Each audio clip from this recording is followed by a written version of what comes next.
तर नमस्कार मित्रांनो, कसे आहात सगळे? मजेत ना? आज आम्ही दोघेही असं बिना आंघोळ करता टाइमपास करत बसलेलो आणि व्हिडिओ बनवत होतो. नंतर बोलता बोलता 11 वाजले आणि प्रणालीची 11ची शिफ्ट होती. मग आवडीचं गाणं लागलं शिष्याचं, डान्स तर केलंच पाहिजे ना. मग शिष्याला फसवून गेलो प्रणालीला, म्हणजे तुमच्या वहिनीला कामावर सोडायला. तर तिकडून आलो तर शिशी इथं बाल्कनीमध्ये बाहेरचा व्ह्यू एन्जॉय करत बसलेली. त्यानंतर दुपारी गाडी काढली आणि गेलो बाहेर. आपल्याला जायचं होतं सलूनमध्ये दाढी आणि केस कटिंग करायला. त्यानंतर तिकडून गेलो गाडी धुवायला, कारण उद्या दसरा आहे. मग आलो घरी, तर घरी ते मॅडम खेळत होत्या. टी व्हीचं जरा बंद ठेवायला पाहिजे आजकाल, कारण की टी व्ही खूपच चालू आहे सध्या.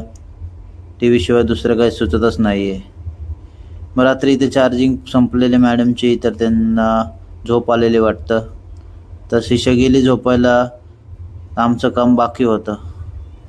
मी आणि मम्मी आम्ही दोघी इथं हार बनवत बसलेलो, कारण की उद्या दसरा आहे. तर आम्ही बनवतो हार. तुम्ही व्हिडिओला लाईक आणि चॅनलला सबस्क्राईब करून घ्या. चला, धन्यवाद.